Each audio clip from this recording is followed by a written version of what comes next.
Hey guys, welcome back to today's video. In this video, it's going to be another political discussion video. And in this discussion video, I'm going to be talking about DC statehood. Well, uh, it's not the first time since DC really started the fight for and push for statehood. They have been they had they pushed for statehood in the past, but now it's becoming more of a bigger issue today, with the Democrats really strongly supporting the D.C. Admission Act, drafted by D.C. House Delegate Eleanor Holmes Norton. So I'm going to first begin sharing where both sides stand on the issue. And so, as you may know, D.C. Democrats strongly support D.C. statehood because one of their main arguments is taxation without representation, since many residents that live in the district fulfill all the obligations of a U.S. citizen, like paying taxes, and they're still denied representation. As well, D.C. has a population of 702,000 residents, which is more than states like Vermont and Wyoming. It's comparable to states including Delaware and Alaska. From here, I can see why. And from here, DC, it looks like DC does have a bigger population. Has a quite big population to even be a state. As well, uh, plus DC residents pay the sixth largest individual income tax rate in the U.S. And plus, DC pays more in total federal income taxes than residents of 22 other states, and they have no say over how those tax dollars are spent and how much they get paid and how much taxes that they have to pay. And I think that's one of the biggest. It's one of the biggest arguments why many Democrats and even the House delegate of D.C. are supporting the D.C. Admission Act and are supporting the creation of the 51st district is because taxation without representation. Again, that's one of the biggest arguments over this because D.C. pays more in total federal income taxes, and they're still denied representation. And I think that's a really big disgrace to living in a country that we fought for representation, that we fought for that we fought for being taxation without representation. During the Revolutionary War, we were fighting for how much we're going to be. Where we were fighting for our independence from Great Britain because we got so mad about them taxing us without representing us. And I think that's one of the parallels that we're seeing today with DC, even because they're being taxed without representation, and and and that's one of the biggest problems because they have no voice in the U.S. Senate, and they also have no really actually they but the only voice they have is in the U.S. House of Representatives, the non-voting delegate, since she can only draft. And the current one is, like I just said, it was Eleanor Holmes Norton of DC, and in their House delegate, they only get the ability. She only has the ability to draft legislation, but still cannot vote on bills in Congress. As well, another thing they argue is that DC residents have fought and died for the freedoms and the U.S. Constitution that they are sworn to protect, and they're still denied representation.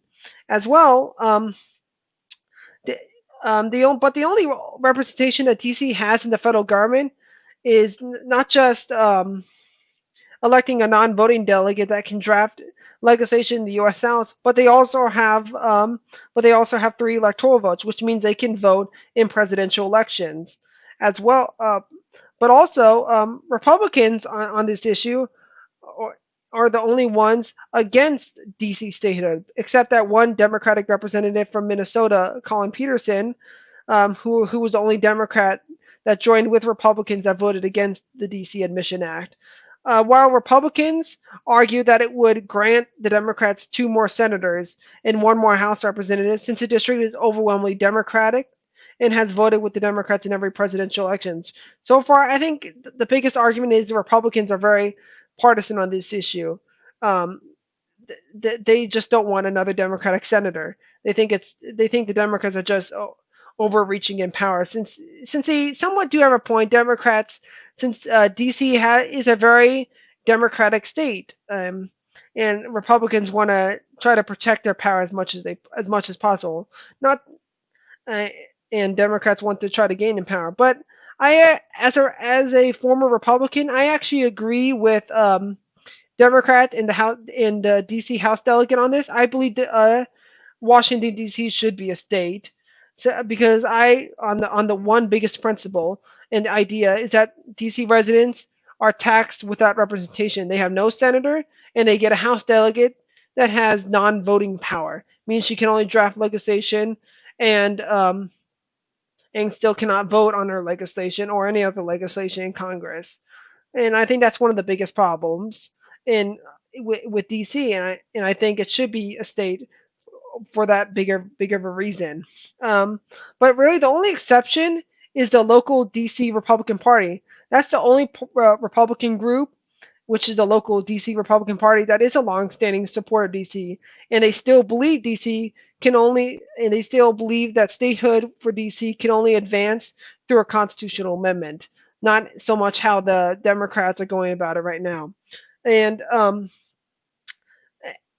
and it's mainly just President Trump and national Republicans who are solely against the idea of DC. As well, House Republicans. One of the other reasons why House Republicans are against it and is because they're more in favor of retrocession and ceding DC residents back to Maryland. Since they somewhat have a point, DC lands was once part of Maryland and even Virginia. That land was even the land that was once part of Virginia that made DC. That land was returned to Virginia in the year of 1846 that formed Arlington and part of Alexandria of Virginia. Yeah, um, but Democrats and and House Republicans say that retrocession and ceding um, part of the DC land back to Maryland, they say those residents will now have a representative and a senator to represent them and have a say where the taxpayer money will go to. But Democrats argue, like the DC House delegate Eleanor Holmes Norton argued, while supporting the DC Admission Act, argues that DC residents don't want retrocession and want statehood, since the citizens of Washington say they know nothing about Maryland because they were born in the District of Columbia their whole life.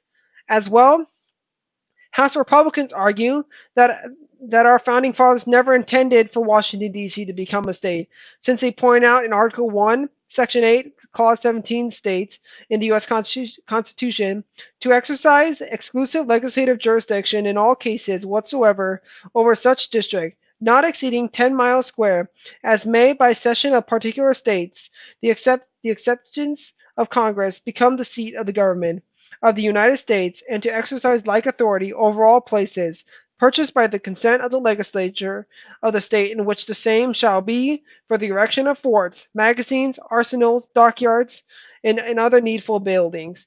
And to this point, House Republicans that DC cannot be a state based on what the Constitution said, and since it requires that the nation's capital should be in a that will be should be in a federal should has to be positioned or seated in a federal government in a federal district. But I understand DC House Delegate Eleanor Holmes Norton, uh, that drafted the DC Admission Act. She came up with a good way to try in some areas to sneak that would require no constitutional amendment by shrinking the size of the federal district, where the nation's capital, White House, and National Mall and Supreme Court would be located in, and the other and outside of the smaller federal district, it would be the state of Washington Douglas Commonwealth. Um, but and so there would be no need for a constitutional amendment, and it would stay true to Article 1, Section 8, Clause 17, where where we will still live up to the founding fathers' ideals and keep our nation's capital located within a federal district, while thus giving DC residents taxation, thus giving DC residents representation in Congress, representation in the U.S. Senate, having a governor that they can take their issues to, and what they and have a say in their state government, local government. And I think that's the most important thing that in principle that we fought for during the Revolutionary War. We fought for taxation without representation, and but overall, while I understand Eleanor Holmes Norton and I support granting DC, I just statehood and making them the 51st state in the union. I just disagree the way she is going about it. Even Democrats, the Admission Act.